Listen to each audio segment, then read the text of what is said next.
Welcome to MojoPlays, and today we're ranking every God of War game released so far. For this list, we'll be looking at the strengths and weaknesses found in each entry in this long-running action-adventure series to determine which one is truly superior. Which God of War game do you think stole the show? Let us know in the comments. Kratos, the once mortal warrior, became the new God of War. Before we begin, we publish new content all week long, so be sure to subscribe and ring the bell to get notified about our latest videos. God of War: Betrayal. Released for mobile phone platforms, this game is by no means a one-dimensional effort and actually brings the trademark God of War gameplay to the forefront. The story is set between the first two games and expands on the alienation between Kratos and the gods of Olympus during his pursuit of battle across Greece. While it's better than the majority of mobile phone games, the major downside is its lack of immersion, as the environment is just too bland to be fully invested in. Along with repetitive gameplay, the lack of major revelations leaves the whole thing unmemorable. Betrayal is fun to play, if not taken too seriously. God of War: A Call from the Wilds. Tasked with retrieving their dinner, Kratos would often take leave on day-long hunts. Why it took all day, Atreus never fully understood, but he knew better than to ask. In a departure from the series norm, A Call from the Wilds is a text-based adventure played through Facebook Messenger. Through the point of view of Kratos' son Atreus, it sees the boy's first solo outing in the wilderness. Despite its minimalist setting, the game actually encourages players to be involved in the story, as every decision shapes it in a different way. As expected, it's nothing spectacular and is best played as a prelude to 2018's God of War. The lack of visuals denies this from reaching higher, although those with a knack for text-based games will get a kick out of it. Atreus shot up, and as he did, heard a second voice. A call to adventure, taunting him with the promise of a hero's journey. God of War: Ascension.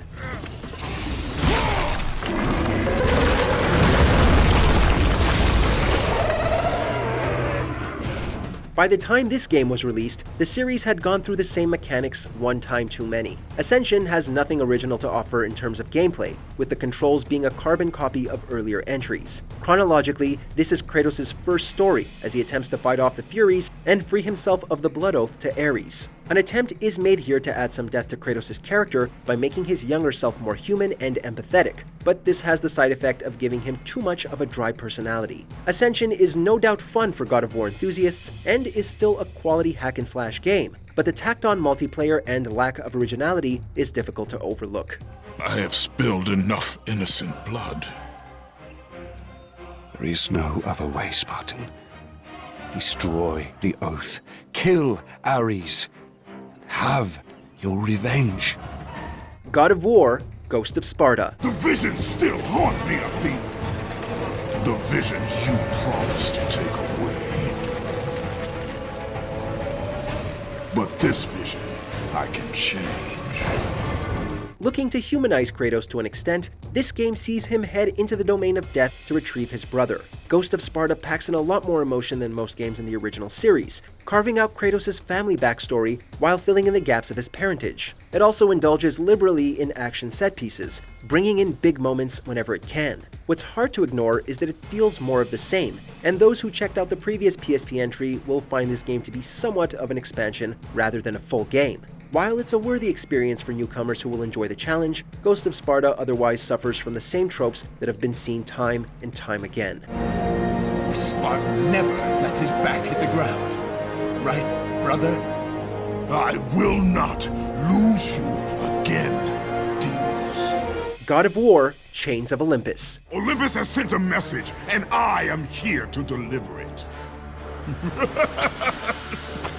Then you are just a messenger! The PSP probably never saw a release so close to the quality of home consoles than this game. Chains of Olympus brings Kratos' no-holds-barred fight style to the portable screen and doesn't compromise on story either. When Kratos is tasked to bring the sun god Helios from the clutches of Persephone, he ends up stumbling across his daughter in Elysium, making this a tragic tale of Kratos' fatherly love. Although puzzle solving isn't exactly the best, the combat does its job spectacularly, combining quick-time events to give battles a cinematic experience. Chains of Olympus also keeps things at a fast pace, which allows both the narrative and gameplay to flow seamlessly to its grand conclusion.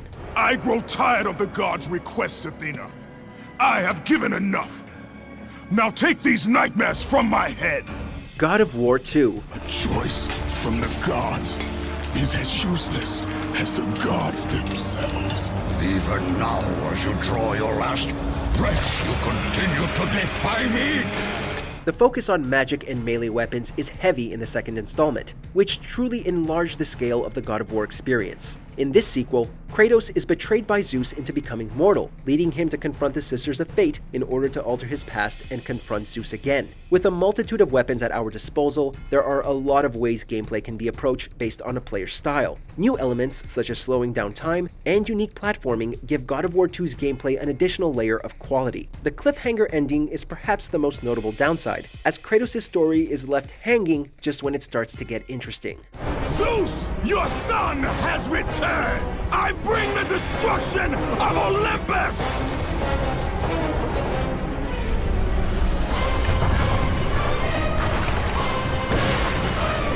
God of War. 10 years, Athena. I have faithfully served the gods for 10 years. When will you relieve me of these nightmares?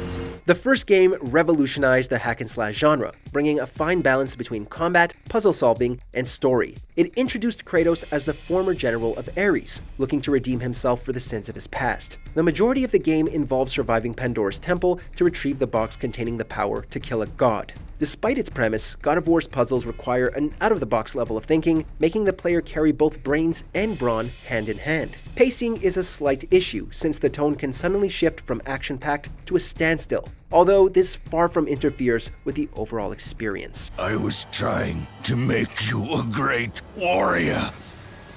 You succeeded. God of War 3.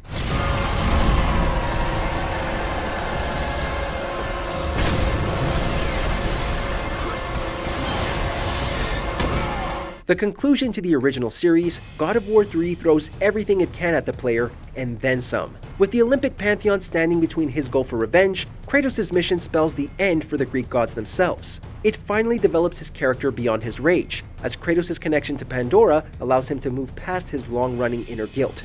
It also delivers the biggest boss fights in this series, with each god posing a unique challenge. Enemy swarms are commonplace, leading to hack-and-slash gameplay at its apex. Throw in graphics that are still a marvel to behold, and for the longest time, there was nothing that could top this title. That is, until a certain dad of boy came along.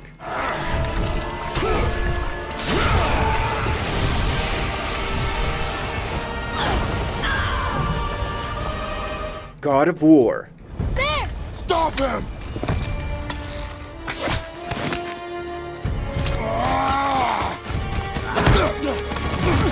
This revamp is a modern masterpiece, featuring a grounded outlook of the Norse world that encourages immersion in everything from gameplay to the story. With Kratos' son Atreus by his side, God of War depicts their journey of self-discovery. The most notable aspects is the originality that comes with the game, as an open world that is left to explore along with a number of unique enemies and side quests. While combat is conceptually simple, it kicks into gear during boss fights, eclipsing all previous entries with its scope and challenge. More than anything, God of War's emotional plot is its winning quality, presenting a new side to the series that's evolved it for the better.